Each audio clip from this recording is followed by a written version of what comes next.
Les Voix de la Forêt, un podcast proposé par le Gegnal du Varnt et du Pays de Nied.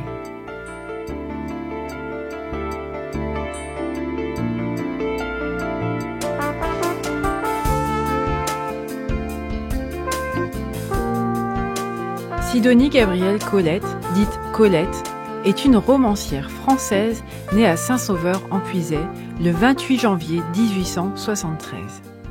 Il est difficile de cataloguer Colette dans un registre artistique et littéraire tant l'œuvre de sa vie est diversifiée. Du music-hall au journalisme, de l'écriture sous tutelle à la présidence de l'Académie Goncourt, Colette a mené une vie d'aventure avec pour seul impératif l'affirmation de sa liberté. Et c'est cette vie qui a nourri ses écrits, notamment à travers son expérience dans le domaine journalistique, d'où elle tire son style réaliste. Ainsi, ses écrits transcrivent son époque comme des expériences intimes et s'attachent à tous les êtres, humains comme animaux. Aujourd'hui, c'est une Colette, auteure naturaliste, qui nous intéresse. Il faut voir et non inventer, ne décrire que ce que l'on voit. Colette a cherché dans la littérature une façon de renaître, de se reconstruire. Elle a souvent été attirée par l'écriture théâtrale qu'elle a su transposer dans ses écrits. Avec son œuvre La femme cachée, elle nous propose un décor provincial que toi, Michel Ciré, tu vas nous faire découvrir avec ta lecture. Mais tout d'abord, Michel, explique-nous pourquoi ce choix littéraire pour ce premier podcast. Colette, parce que c'est une auteure connue pour son intérêt à l'égard des chiens, des chats d'abord. Donc on la connaît essentiellement pour ça. Ce sont des animaux domestiques, mais ce qu'on ne sait pas forcément, c'est qu'elle a aussi porté un grand intérêt à la faune de nos forêts. Les mésanges, par exemple, les rapaces, les écureuils, les chouettes, mais aussi une faune qui nous est étrangère, les grands fauves comme le lion, la panthère ou le guépard, ce qui est un peu plus étonnant. Dans le renard que vous allez entendre aujourd'hui, Colette évoque un problème que nous connaissons bien, on peut dire depuis toujours, celui des animaux sauvages, dont nous voudrions faire des animaux domestiques, des animaux de compagnie. Question grave que cette relation que nous entretenons avec la nature. Mais Colette a choisi de la traiter avec beaucoup d'humour. Merci Michel pour ces explications. Et maintenant, je te propose de passer justement à la lecture de la nouvelle Le Renard, un extrait de l'œuvre La femme cachée de Colette. L'homme qui mène promener son renard au bois de Boulogne est à coup sûr un brave homme. Il croit faire plaisir au petit renard, qui fut peut-être son compagnon de tranchée et qui l'apprivoisa au son affreux des bombardements. L'homme au renard, que son captif suit caninement au bout d'une chaîne, ignore que le renard naît en plein air, dans un décor qui peut lui rappeler sa forêt natale, qu'un esprit égaré et plein de désespoir. Une bête aveuglée par la lumière oubliée, entourée d'odeurs, prête à s'élancer, à attaquer ou à fuir, mais qui a le cou pris dans un collier. Sauf ces détails, le bon petit renard apprivoisé aime son maître et le suit entraînant son rein bas et sa belle queue couleur de pain un peu brûlée. Il rit volontiers. Un renard rit toujours. Il a de beaux yeux veloutés comme tous les renards, et je ne vois rien de plus à dire de lui. L'autre brave homme, l'homme aux poules, émergeait vers 11h30 du métro d'Auteuil. Il portait, rejeté derrière l'épaule, un sac d'étoffe sombre, assez ressemblant au sac à croûte des cheminots, et gagnait d'un bon pas les tranquilles futaies d'Auteuil. La première fois que je le vis, il avait posé son sac mystérieux sur un banc et attendait que je m'éloignasse avec mes chiennes.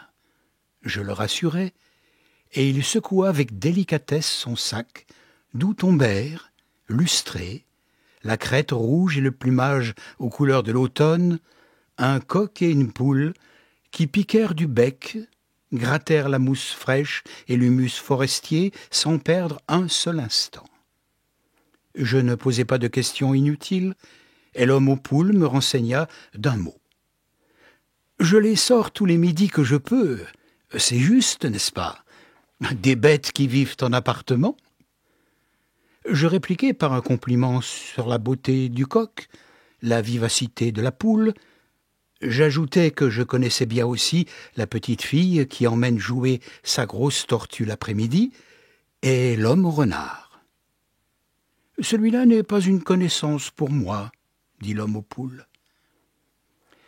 Mais le hasard devait mettre en présence le maître du renard et celui des poules, dans un de ces sentiers que cherche l'humeur solitaire des promeneurs guidés par la crainte des gardes et la fantaisie d'un chien, d'un renard ou d'une poule. D'abord, l'homme au renard ne se montra point. Assis dans le fourré, il tenait paternellement son renard par le milieu de son corps serpentin et s'attendrissait de le sentir crispé d'attention. Le rire nerveux du renard découvrait ses canines fines, un peu jaunies par l'oisiveté et la nourriture molle, et ses blanches moustaches bien aplaties contre les joues avaient l'air cosmétiqué. À quelques pas, le coq et la poule, rassasiés de graines, prenaient leur bain de sable et de soleil. Le coq passait les plumes de ses ailes au fer de son bec, et la poule, gonflée en forme d'œuf, pattes invisibles et cou engorgés, se poudrait d'une poussière jaune comme du pollen. Un cri léger et discordant, proféré par le coq, l'éveilla. Elle s'ébroua et vint d'un pas incertain demander à son époux « Qu'est-ce que tu as dit ?» Il dut l'avertir par signe, car elle ne discuta pas et se rangea avec lui au plus près du sac, le sac, prison sans piège. Cependant, l'homme aux poules, étonné de ses façons, rassurait ses bêtes par des petits et des onomatopées familières. Peu de jours après, l'homme au renard, qui, croyant bien faire, donnait à son petit fauve ce plaisir de tantale, jugea honnête de révéler sa présence et celle de son renard. « Ah, c'est curieux comme bête, » dit l'homme aux poules. « Et intelligent, » renchérit l'homme au renard. « Et pas pour 2 sous de malice.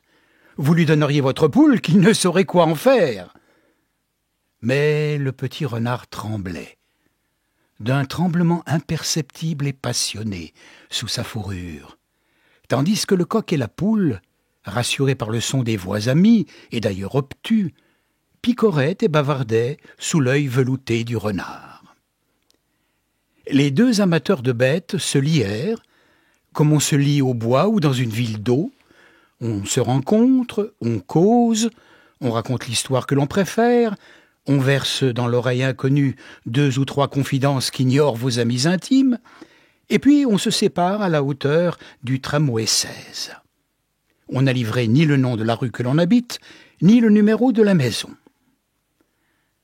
Un petit renard, même privé, ne saurait fréquenter des poules sans en éprouver de graves désordres. Celui-ci maigrit, rêva la nuit tout haut en son langage glapissant, et son maître, en regardant le nez fin et fiévreux du renard se détourner de la soucoupe de lait, vit venir à lui, du fond d'un verre taillis d'Auteuil, une vilaine pensée, à peine distincte, pâle dans sa forme mouvante, mais déjà laide. Ce jour-là, il causa de bonne amitié avec son ami l'homme aux poules et donna distraitement un peu de jeu à la chaîne du renard, qui fit un pas, appellerai-je un pas, ce glissement qui ne montrait pas le bout des pattes et ne froissait nul brin d'herbe, vers la poule.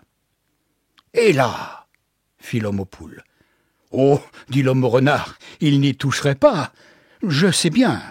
dit l'homme aux poules. Le renard ne dit rien.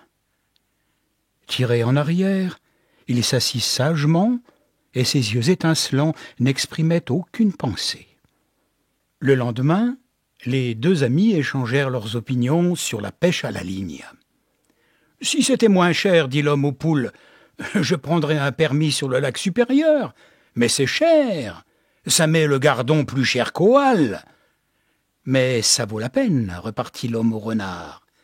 Qu'est-ce qu'il a pris l'autre matin un type sur le petit lac ? 28 gardons, et une brème plus large que ma main.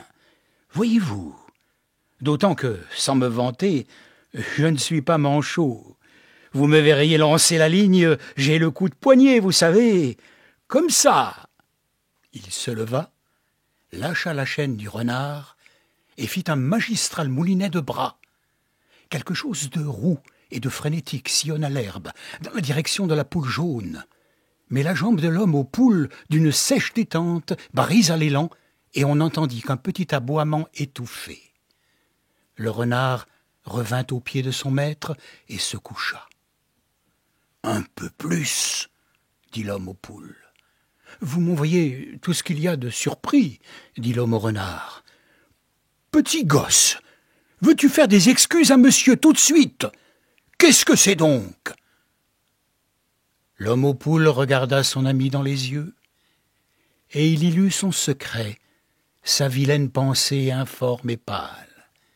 Il toussa, étouffé d'un sang brusque et coléreux, et faillit sauter sur l'homme au renard qui se disait au même instant « Je l'assomme, lui et sa basse-cour !» Ils firent tous deux le même effort pour rentrer dans la vie ordinaire, baissèrent la tête et s'écartèrent l'un de l'autre à jamais, avec leur prudence de braves gens qui venaient de passer à 2 doigts d'être des assassins. Merci Michel pour cette magnifique lecture qui a fini de nous convaincre sur le respect que nous devons à la vie sauvage. La protection de notre patrimoine environnemental et de la biodiversité est la vocation première de l'association Le Gecknal du Varnt et du Pays de Nied. Le podcast que vous écoutez, Les Voix de la forêt, s'inscrit dans une collection. Il est une invitation à plonger les auditeurs dans l'univers de la nature, de la faune et de la flore locale par le biais de la littérature et de sa continuité dans l'imaginaire collectif. Merci à tous pour votre écoute et à très bientôt pour de futures lectures. 10h, Michel Ciré. Musique et régie technique, Denis Richard. Coordination, Sandra Monod.